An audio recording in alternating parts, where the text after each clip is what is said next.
So welcome back friends, how you all? I hope you all will at this time.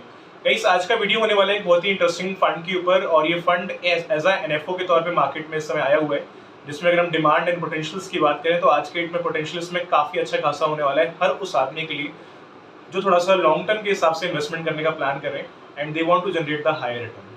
अभी NFO आया है कोटक के साथ में, और अभी जो कोटक के साथ में भी एनएफओ आया है, this is the mid cap fund. That means whatever amount you're investing in this fund, आपका पैसा मिड कैप सेक्टर्स में इन्वेस्टमेंट किया जा रहा है। गाइस, आज के डेट में ज़्यादातर लोग जानते हैं कि मिड कैप सेक्टर एक वो सेक्टर है जहां पर डिमांड इन्वेस्टर्स की काफ़ी ज़्यादा है, क्योंकि लार्ज कैप की बात करें या स्मॉल कैप की बात करें, हालांकि स्मॉल कैप के अंदर भी थोड़ा सा रेशो बढ़ रहा है धीरे धीरे लोगों का इन्वेस्टमेंट करने का, लेकिन स्मॉल कैप में इन्वेस्टमेंट करने के लिए काफ़ी लोग इवन करने से पहले डरते हैं, बिकॉज अगर हम इनकी रिटर्न्स की बात करें तो रिटर्न तो काफ़ी इनके अच्छे हैं, लेकिन इसमें रिस्क का चांस भी बहुत हाई लेवल का रहता है। तो that is the main reason कि स्मॉल कैप में इन्वेस्टमेंट नहीं करते हैं और लार्ज कैप में रिटर्न थोड़े से कम आते हैं एज कम्पेटिवली मिड कैप और स्मॉल कैप के मुकाबले। That is the main reason ज़्यादातर लोग फोकस करते हैं मिड कैप की तरफ, बिकॉज मिड कैप एक टाइम पहले स्मॉल कैप था, एक अच्छी परफॉर्मेंस ग्रोथ देने के बाद आज मिड कैप बना हुआ है। तो जितने भी मिड कैप यहाँ पर स्टॉक्स होने वाले हैं, एक टाइम पहले ये भी स्मॉल कैप के अंदर थे, लोगों ने इसकी परफॉर्मेंस को देखा हुआ है। That is the main reason they are going to invest money in the mid cap. That is the main reason कि मिड कैप का डिमांड भी इस टाइम पे काफी हाई लेवल का इंडिया में है।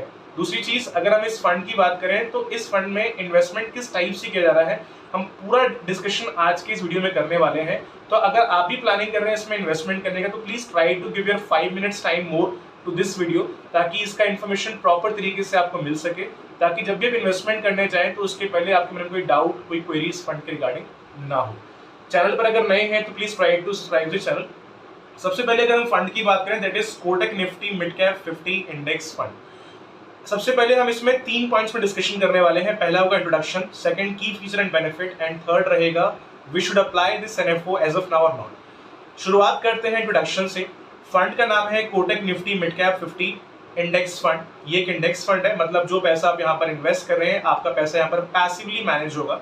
पैसिव फंड के रिटर्न अगर आप पास्ट के चेक करेंगे तो वाकई में काफी इंटरेस्टिंग रिटर्न रहे हैं, बिकॉज मल्टीपल एक्टिव इन्वेस्टमेंट में क्या होता है कि अगर मान लो आपने पैसा किसी 50 कंपनी में इन्वेस्टमेंट किया है, तो आपका पैसा उसी 50 कंपनी में इन्वेस्टेड रहेगा। अब कल के डेट में अगर मान लो 50 में से 10 स्टॉक अगर रिटर्न बढ़िया नहीं दे रहे हैं तो भी पैसा उसी में रहेगा, अगर दे रहे हैं तो भी उसी में रहेगा। बट इस फंड की खासियत ये है कि इनके पास 150 कंपनी के ऑप्शन है, क्योंकि अगर आप मिड कैप में चेक करेंगे तो मिड कैप में 150 कंपनी होती है, लार्ज कैप में इस टाइम पे लगभग 100 कंपनी चल रही है, मिड कैप में 150 कंपनी चल रही है, स्मॉल कैप में ऑलमोस्ट 250 कंपनी चल रही है। तो हमारा पैसा मिड कैप में लग रहा है, तो 150 में से जो बेस्ट 50 कंपनी है जिनके रिटर्न मार्केट में इस टाइम पे काफी शानदार चल रहे हैं, उन बेस्ट 50 कंपनी में इन्वेस्टमेंट करेंगे। एक छोटा सा मैं आपको एग्जाम्पल देता हूँ। मान लो आप काफी लोग क्रिकेट आप लोग देखते होंगे, राइट? आज के डेट में मल्टीपल टीम्स हैं, जैसे Bangladesh, Pakistan, India, Zimbabwe, multiple cricket की टीम है। अगर आपसे ऐसा बोले कि काम करो, अपनी एक बेस्ट 11 खिलाड़ी की टीम बनाओ, और आपके पास में ऑप्शन है, आप देश भर में जितने भी टीम है क्रिकेट के, आप कोई भी अपने लिए बेस्ट खिलाड़ी का सिलेक्शन कर सकते हो, चाहे वो राहुल द्रविड़ हो, चाहे वो आपका क्रिश गेल हो, चाहे वो आपका तेंदुलकर जी हो, चाहे कोहली, कोई भी हो। अपनी 11 प्लेयर्स की आप टीम बनाओ जो आपको लगता है कि ये टीम काफी बढ़िया हो सकती है। आपके पास ऑप्शन है, सारे जितने भी टीम्स हैं वहां से आप सिलेक्शन कर सकते हैं अपने 11 खिलाड़ियों का। ऑब्वियसली सी बात है, जो आप टीम बनाएंगे वो काफी बेटर टीम होंगी, बिकॉज आपके पास ऑप्शन है सारे टीम से अपने बेस्ट खिलाड़ी चूज करने का, एंड डेफिनेटली अगर वो टीम परफॉर्म करने के लिए अगर मैदान में उतरती है तो शायद वो टीम जीत भी जाएगी। करेक्ट? मैं एग्जांपल आपको क्यों दे रहा हूँ, उसका रीजन है कि इनके पास जो 150 कंपनी अवेलेबल है, उस 150 कंपनी में से ये पैसा टॉप 50 कंपनीज में इन्वेस्टमेंट कर रहे हैं, और टॉप 50 कंपनी वो है जो ऑलरेडी पिछले 6 महीने साल भर के अंदर रिटर्न काफी अच्छा खासा प्रोवाइड कर चुकी है। तो टॉप 50 कंपनी के स्टॉक्स में पैसे यहाँ पर आपके इन्वेस्टमेंट कर रहे हैं। तो ये आपके लिए बेस्ट पॉइंट है कि जो कंपनी आप रिटर्न बढ़िया दे रहे हैं, जो स्टॉक रिटर्न बढ़िया दे रहे हैं, मेजरली पैसा आपका वहां पर लगाया जा रहा है। क्लियर है? तो ये है फंड की स्ट्रेटजी, इस तरीके से काम कर रहा है। इक्विटी रेशियो की बात करें तो इक्विटी का रेशियो रहेगा लगभग 95 to 100%, मतलब ज्यादातर पैसा इक्विटी में लगाया जा रहा है तो रिटर्न का चांस काफी हाई रहेगा, लेकिन रिस्क का चांस भी ऑब्वियसली वेरी हाई रहेगा, बिकॉज आपका पैसा इक्विटी में अगर मैक्सिमम इन्वेस्टमेंट होता है तो रिस्क का चांस भी हाई लेवल का रहता है। उस पर डिस्कशन हम आगे इस पे करने वाले हैं। बात करें इसमें एनएफओ के स्टार्टिंग डेट की, तो इसका जो स्टार्टिंग डेट रहेगा दैट इज 25 जुलाई, मतलब 25 जुलाई से लेकर के आप इस एनएफओ को 8 अगस्त तक अप्लाई कर सकते हैं। अगर आप इस फंड को एज एनएफओ अप्लाई करते हैं तो एनईवी का जो प्राइस है वो 10 रुपीज के हिसाब से मिलेगा, और आपको जो अलॉटमेंट्स दी जाएंगी वो 10 रुपए के हिसाब से यहाँ पर दी जाएंगी अगर आप NFO पीरियड में इसको अप्लाई करते हैं तो। अलॉटमेंट डेट रहेगा 16 अगस्त का। अगर आपने मान लो इसको 25 तारीख से लेकर के अगर आपने 8 अगस्त तक इसे अप्लाई किया है तो अलॉटमेंट आपको इमीडिएटली नहीं मिलेगा। अलॉटमेंट का कंफर्मेशन आपको 16 अगस्त को मिलेगा।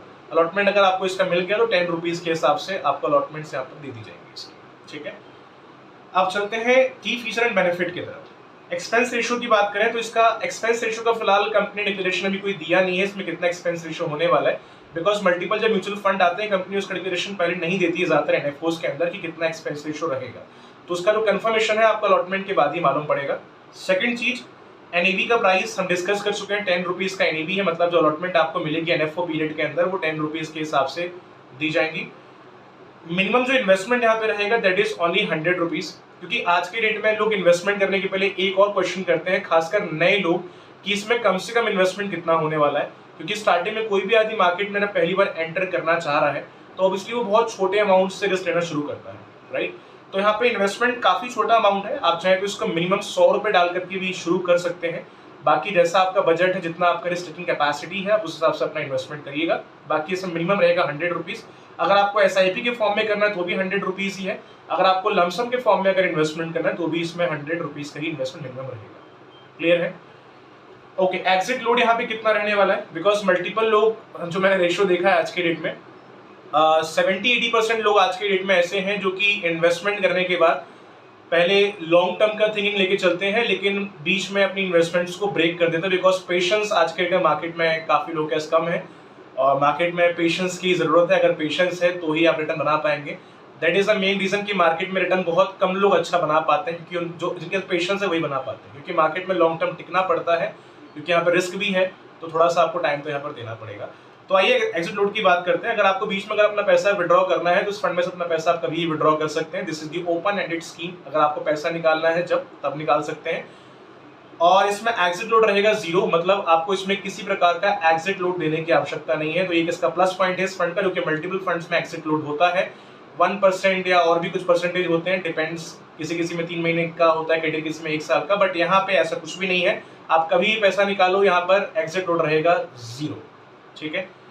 रिस्क एंड रिटर्न्स की बात करें तो रिस्क का मैंने डिस्कशन स्टार्टिंग में किया था, इसमें रिस्क होने वाला है वेरी हाई। तो इन्वेस्टमेंट करने के पहले सबसे पहले आप ये अंडरस्टैंड करना है कि जितना इसमें रिस्क अवेलेबल है उतना आप रिस्क ले सकते हैं कि नहीं ले सकते हैं, तो ही इस फंड में इन्वेस्टमेंट करिएगा। और जो भी अपना अमाउंट आप इन्वेस्टमेंट करने जा रहे हैं इस फंड के अंदर, अमाउंट वही डालिएगा जिस अमाउंट पर आप रिस्क ले सकते हैं। रिटर्न की बात करें तो रिस्क यहाँ पर हाई है, तो ऑब्वियसली रिटर्न का चांस भी काफी यहाँ पर हाई रहेगा। जो भी पास्ट के अंदर मिड कैप फंड्स आए हैं इस कैटेगरी टाइप के फंड्स, मल्टीपल हमने यूलिप के ऊपर वीडियो बनाया है ऐसे फंड्स को लेकर के, म्यूचुअल फंड में वीडियो बना रखा है जहां पर बेस्ट 50 कंपनी में पैसा आपका लगाया जा रहा है। अगर आप उनके रिटर्न्स भी अगर चेक करेंगे तो मल्टीपल ऐसे फंड है जिनके लास्ट 5 ईयर्स 3 ईयर्स वन एक रिटर्न काफी शानदार रहे हैं। आप गूगल पे जाइए, सर्च करिए इस टाइप के जो फंड है, इस कैटेगरी जो फंड है जो ऑलरेडी पास्ट चलते आ रहे हैं, उनके रिटर्न इस टाइम पे वाकई में काफी बढ़िया चल रहे हैं। तो रिटर्न की बात करूं, जहां तक मुझे लगता है एज अ पर्सनली, अगर मैं अपने लिए अगर इन्वेस्टमेंट इसमें करूं तो मैं इस टाइम पे इन्वेस्टमेंट करने के लिए अग्री हूं इस फंड में, क्योंकि अगर मैं पोटेंशियल्स की बात करूं, ग्रोथ की बात करूं, तो आज के डेट पोटेंशियल यहाँ पर काफी अच्छा खासा होने वाला है, बिकॉज जो बेस्ट 50 कंपनी है उन बेस्ट 50 मिड कैप कंपनी में पैसा मेरा इन्वेस्टमेंट किया जा रहा है। क्लियर है? दूसरी चीज लास्ट में अगर हम डिस्कशन करें यहाँ पर अप्लाई या नॉट, अगर हम इस टाइम पे इन्वेस्टमेंट करने जा रहे हैं तो मन में एक सवाल और ये आता है कि मुझे इस फंड में अप्लाई करना चाहिए या फिलहाल इस NFO को अवॉइड करना चाहिए। तो देखिए, अगर मैं आपको बात करूं रिकमेंडेशन की, तो कोई रिकमेंडेशन वीडियो नहीं है, मैं आपको रिकमेंड नहीं कर रहा हूं, बट अगर मैं अपनी बात करूं, अगर मान लो मैं अगर खुद इन्वेस्टमेंट करने जा रहा हूं तो आई थिंक मैं इस फंड में इन्वेस्टमेंट करूंगा, क्योंकि पोटेंशियल मुझे इसमें काफी बढ़िया लग रहा है। मिड कैप कैटेगरी है, रिटर्न जो ऑलरेडी इस टाइप के फंड पास्ट में आ चुके हैं उनके रिटर्न काफी अच्छे रहे हैं, तो मुझे तो फिलहाल काफी बढ़िया लग रहा है। बट एक बार अपने एंड से 10-15 मिनट निकाल करके आप चीजों को एक बार पढ़ लीजिएगा, क्या फंड है, कंडीशंस क्या है, एटलीस्ट 15 मिनट निकाल के चीजों को देख लेना, because you're investing your hard and money, तो थोड़ा बहुत अंडरस्टैंडिंग आप इसका कर लेना। कुछ अगर डाउट्स अगर आते हैं इसके रिगार्डिंग में क्वेश्चन आप रेज करना कमेंट में, I try to give the answer as possible. Guys, decision देखिए आपका है कि आपको इसमें इन्वेस्टमेंट अभी करना चाहिए कि नहीं, क्योंकि पैसा आपका है, अपना एक हार्ड एंड मनी इन्वेस्ट कर रहे हैं, आपकी प्रोफाइल अलग है, आपका सपना एक अलग है, तो वो डिसाइड आपको करना होगा कि मुझे कितने टाइम के लिए इन्वेस्टमेंट करना चाहिए। And one more thing, investment करने के पहले आप ये देखो कि आपको कितने टाइम के लिए इन्वेस्टमेंट करना है। पहले एक गोल बनाओ, गोल बना के इन्वेस्टमेंट करोगे तभी वो इन्वेस्टमेंट लंबे समय तक टिक पाएगी। विदाउट मेकिंग एनी गोल अगर आप इन्वेस्टमेंट करोगे तो डेफिनेटली मैं श्योरिटी दे रहा हूँ आप उसको बीच में तोड़ देंगे बहुत जल्दी। ठीक है, तो गाइस बस आज के लिए इतना ही। आई होप वीडियो आपके लिए काफी हेल्पफुल रहा होगा। फिर भी कुछ अगर डाउट्स आपके माइंड में अगर रहते हैं रिगार्डिंग दिस, अपना क्वेश्चन आप रेज करिए। I try to give the answer as soon as possible. And आप अभी कौन सी इन्वेस्टमेंट कर रहे हैं कमेंट जरूर बताइएगा। और अगर आपको वीडियो पसंद आई है इसको सब्सक्राइब करें, लाइक करें। Thank you very much.